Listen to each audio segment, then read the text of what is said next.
OK. Être ou ne pas être un Leaf de Toronto? Telle est la question, mais en même temps, poser la question, c'est y répondre. Ne pas être un maudit Leafs de Toronto, c'est l'évidence. La lente mais certaine dépossession de Montréal et du Québec au profit de Toronto et de l'Ontario, dépossession amorcée lors de l'élection du Parti québécois de René Lévesque en 1976, continue de nous apprendre à la dure comment mieux détester celle que l'on appelle la ville reine. Quand même pas banal, Montréal est passé de la ville la plus rayonnante, la plus fascinante, la plus visitée, la plus prisée, économiquement la plus enviable au monde dans les années suivant l'Expo universelle de 67 et précédant les Jeux olympiques de 76. La même Montréal qui est passée de métropole du Canada sans aucune espèce de contestation possible à un réduit de ville seconde, rempli de trous, que dis-je, des cratères, de pauvreté, de saleté, de médiocrité, de crimes dans les rues et quoi encore. Bref, être ou ne pas être un Leaf de Toronto. Assurément ne pas être un Leaf de Toronto. Sauf que mépriser ou respecter les Leafs de Toronto. Alors là, force est de dire respecter les Leafs de Toronto. Ce que j'étais à raison, incapable de faire encore il y a tout juste un an. J'ai de tout temps aimé mépriser les Leafs de Toronto, sauf peut-être les quelques années où mon regretté ami Pat Burns, ce qu'il me manque d'ailleurs, celui-là, était à la barre de l'équipe. Mais essentiellement, pour tout ce que Toronto représente de domination économique sur Montréal, qu'elle a lessivé à plate couture avec parcimonie depuis bientôt un demi-siècle, je ne serai jamais capable d'aimer les Leafs. Les respecter, c'est toutefois autre chose, et dans ce cas, je me dois de m'incliner devant la courbe ascendante de progression de l'équipe cette saison. Craig Berube est débarqué à Toronto et plusieurs, pas vraiment au fait des méthodes du coach aux allures bourrues, ont rigolé un brin en se disant que la récréation venait d'être sonnée et de se terminer pour le country club d'hyper talentueux, désengagé de Toronto. Ben, c'était mal connaître Berube, qui fut certainement un adversaire redoutable, intraitable, chien à souhait sur la glace, mais qui n'en conserve que l'allure toxon, le regard sévère et un certain embonpoint, il faut le dire, qui lui fait disparaître le coup.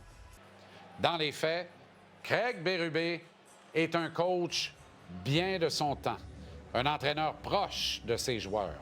Il en impose, c'est vrai, mais il ne dépasse jamais la ligne. Il favorise le dialogue. La porte de son bureau est toujours ouverte. Il procède toujours sur des principes de bon sens. Il convoque, exprime des solutions simples et claires à des problèmes parfois complexes, peu importe leur acabit. Il fait comprendre par 1 + 1 font 2 et obtient au change une valeur ajoutée de ses hommes qui lui reconnaissent des valeurs de respect, de transparence et de justice. Berube aime le dernier de ses joueurs autant que le premier, ce qui est plutôt rarissime, mais tellement pertinent, admettons-le. Sa longue route cette saison, elle paye sous nos yeux dans les actuelles séries éliminatoires. Qui ne peut pas prétendre que Craig Berube ne tire pas le meilleur de ses hommes? Je regarde aller Auston Matthews, Mitchell Marner, William Nylander, et je me dis que si ça a finalement à être un jour l'année des Leafs, ça ne peut pas être autrement qu'être cette année. John Tavares joue comme s'il avait 27 ans.